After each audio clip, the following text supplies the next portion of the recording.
Hey guys, HCGChica. I wanted to show you guys today how to make a simple flaxseed bread recipe. It's nut-free, grain-free, and gluten-free. The only two flours that are in the bread recipe are flaxseed meal and pumpkin seed meal. The reason that I came up with this recipe is because I've been gluten-free for over a year now, but I recently discovered that some of the alternatives that I had turned to for baking, like almond flour, coconut flour, a couple things like that, I discovered I'm actually allergic to those as well.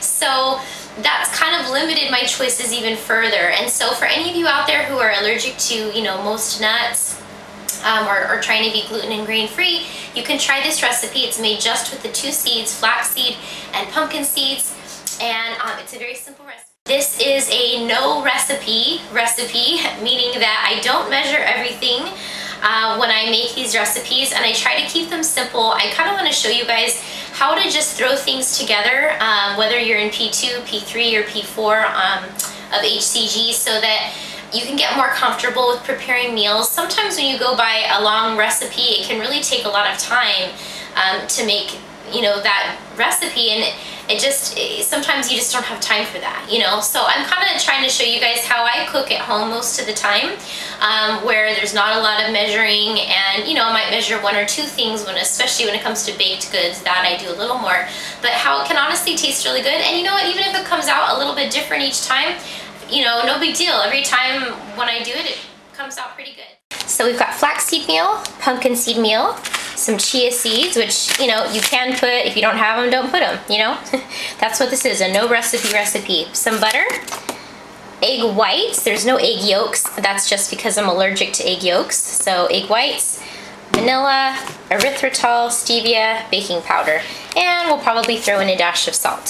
So let's get started with our no recipe. Okay, so the first thing we're going to do is we're going to take our pumpkin seed meal and flaxseed meal and just throw in about a third cup of each of those. Again, remember, if you don't have pumpkin seed meal, just do flaxseed, It's no big deal. Just use what you have. I happen to have some chia seeds, so I'm going to go ahead and use a little bit of that. I think I'm going to use about a couple teaspoons. This is a tablespoon, so I'm going to do half of that. That's 1.5 teaspoons. Just throwing a little bit in. It's not going to make a big difference. I'm going to throw in a tiny dash of salt. Just with the salt, of course, if you want a sweet bread, you don't want to go crazy. But see, just throwing in a dash, not measuring anything.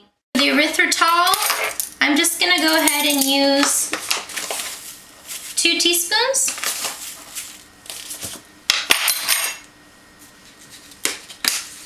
And this is the Cal brand of Stevia. I bought it on Amazon, and this is just going to be a few shakes here. I don't want to have it too much. And then I usually put about a teaspoon of baking powder. And that's it for the dry ingredients. So I'm just going to kind of stir that up and get it all even. Okay, we need to add some butter. I would say around 2 tablespoons of butter. So, all I do is pretty much, we keep a thing of butter out on our counter all the time because we go through it pretty quick. So I just take, what's left of this one, which is around, looks like around 2 tablespoons. And I'm just gonna dump it into my little pot to melt, and then we'll add that. Okay, so now we need our egg whites. And I've got these organic ones, so I'm gonna use 4. Actually, today I'll use 3. Let's see how 3 turns out. I'm going to use 3 egg whites.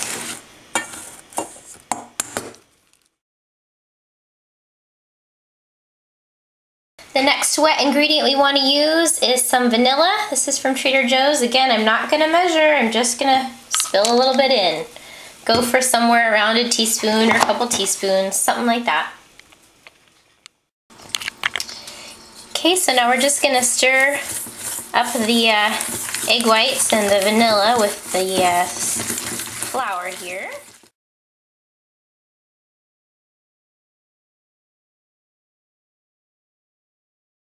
Then We've got our butter all melted here, so we'll just go ahead and pour that in. So at this point, the bread is pretty much ready to go into, I'm gonna actually put it in a toaster oven today. But at this point is a good point to maybe taste it and make sure that, you know, it's sweet enough for you or salty enough for you or whatever you want. That's the whole point of cooking like this, is you just don't want to make it stressful. You know, you want to make it easy. You want to realize that for the most part, as long as you have stuff in some general ratios, things are going to taste good. If you have an extra teaspoon of something or a tablespoon less of something else, it's not going to be the end of the world, you know. Obviously, if you're going to be hosting a special dinner for 30 people, maybe then you want to use, you know, a tried and true recipe. But for everyday life, when you just want to eat something real quick, just throw some things together like that and see how it turns out. And if it's kind of good but too flat, you know, try add something next time that will make it rise up a little more. Okay, I'm going to go ahead and put the batter onto the little toaster oven plate. Here we go.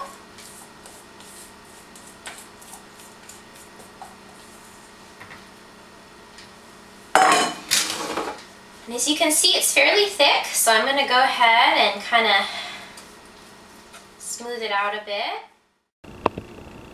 Okay, if you can see here, I've got my toaster oven on about 400, and I'm going to go ahead and set the timer to, like, I don't know, maybe 15 minutes. Let's see how that turns out.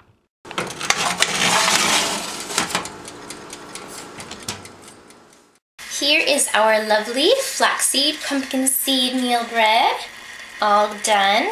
And I am just going to rub some butter all over the top. Hey guys, okay, so here is the completed flaxseed bread.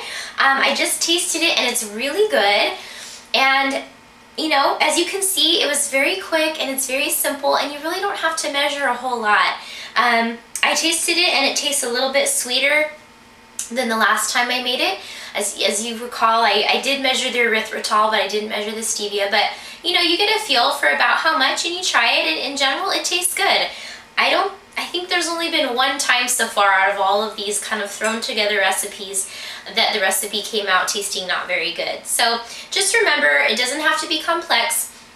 And the other thing is, you know, if you are living an alternative clean eating life and you find that you're allergic to some of the main staples in alternative baking, don't get discouraged. I did get a little discouraged at first, to be honest, when I found out I could no longer have coconut products and almond flour, because those are kind of big things in the alternative baking world that make things taste good.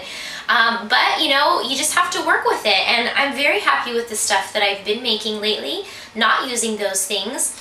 And you know, keep in mind that if you stick to a clean eating or alternative eating lifestyle long term, it's going to be easier to please your taste buds anyway.